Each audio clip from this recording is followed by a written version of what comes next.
Hello summoners, welcome back to the channel, and in this video we're gonna talk about 4 extremely underrated characters. We're gonna talk about Immortal Hulk, Rogue, White Magneto and Punisher 2099. This is not a ranking list. I'm not saying these are the most underrated characters, and this is kind of part 2. But anyways, before starting the video, let's have a quick word from today's sponsor. This video is sponsored by Dragon City. Now you've probably already heard of this game because it is very famous and it has been around since 2012, but if you haven't, then it is a free to play game. It's available on both Android, iOS, also on Windows, Amazon. Now from my username on YouTube, you can probably tell I'm a huge Game of Thrones fan and I love dragons, and this game has over 1000 dragons. You can breed 2 dragons and hatch a new one and then feed them, evolve them. It's so much fun. I don't know about you, but I love the movie How to Train Your Dragon, and you can do just that in this game and make them more powerful, then take them into PvP modes where you can fight with your friends or other dragon masters. Also, you can find many of your favorite YouTubers in Dragon City like Dream, George Not Found, Fundy, Eddie VR and many more.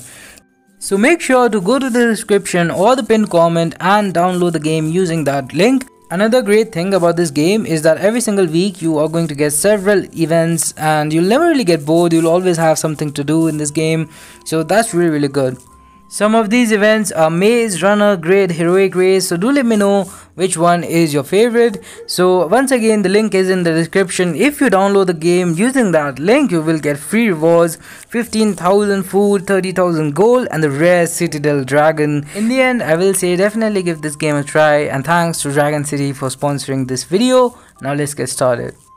So to start off this video, we're gonna talk about White Magneto, and if you have been following this channel for a while, you know that I'm a huge fan of this character, and I feel like the only reason he is so underrated is because he was buffed at the same time as the Red Magneto, and he is obviously better in a lot of situations. In some situations, White one can be more useful than the Red one, especially against non-metal characters.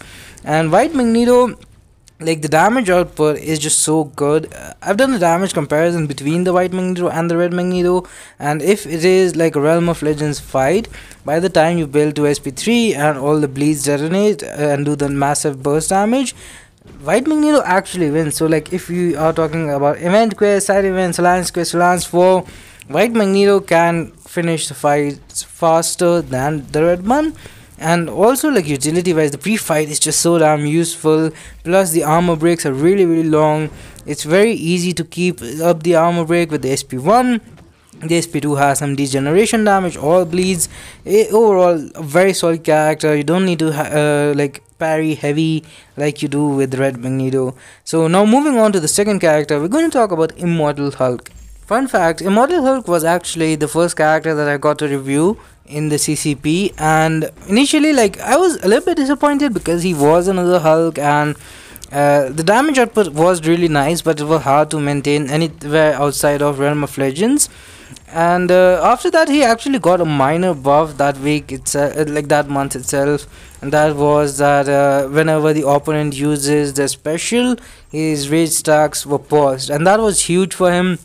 And in my opinion, like, there have been a lot of situations where he is a very good counter, and he's still a little bit unreliable for me, but I know a lot of people who really like him, and the damage just speaks for itself. Like, that was 32,000 just in red numbers, but plus some number, I don't know, 45 hits, take down Armor Legends Winter Soldier. Really crazy. Next, we're gonna talk about Punisher 2099. I've already said that he is extremely underrated because he has very long armor breaks on the SP2. The damage output is amazing, and I think one thing that a lot of people miss about him is the power control, because he doesn't really have power lock, power steal. But I want you guys to take a note at Winter Soldier's power. We did a 5-hit combo there. He basically gained no power, and see, 5 more hits, so we are 10 hits in. He doesn't even have half of the first bar, and 5 hits more into SP2, not a single bar of power. So the power control is actually very strong while you are in overdrive. The damage output is also really good. As you can see there, we had like over 12,000 medium attacks with just one armor break. Actually, he does need, like, when he's not in the overdrive, his damage output not very crazy, but the armor breaks are still pretty nice to have. On top of that, he does have some other stuff going on for him. And like, I like to spam some SP1. He's not really a suicide friendly character because he's not immune to anything. He does have a regeneration, but it's like overall, because you kind of need to use SP1s to get those charges faster. He will end up taking a lot of recoil damage, and you are probably better off using him without suicide masteries. But as you can see here, another SP2, get that armor break. Let's check out the damage. 7,000 light attacks, and that one didn't crit. Let's see. I think it was 12,000 medium or something. Yeah, 12,400 on the medium attack. So a really decent damage for a character with this much utility.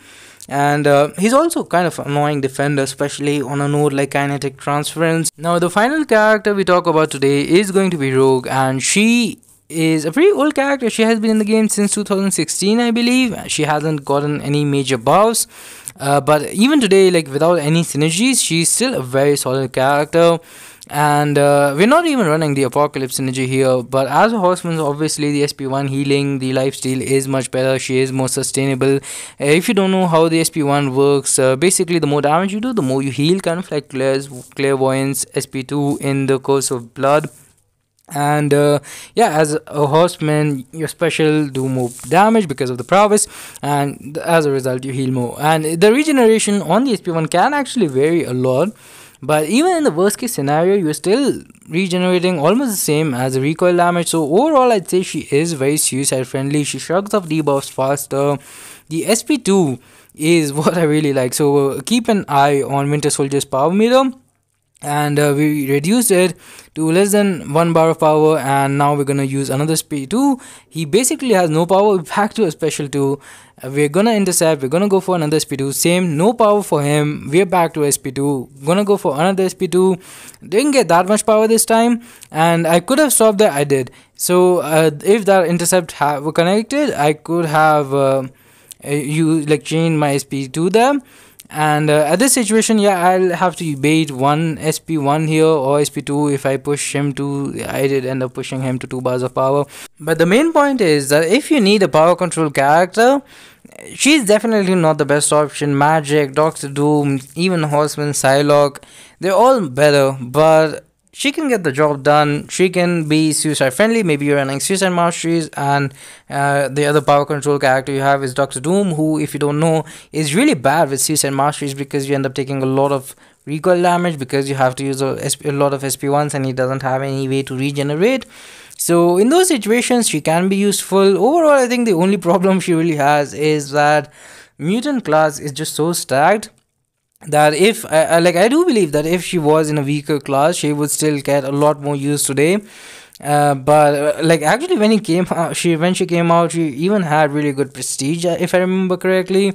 But overall, I'm a huge fan of this character. As you can see here, I tried to regenerate a couple of times, and we regenerated to a decent amount.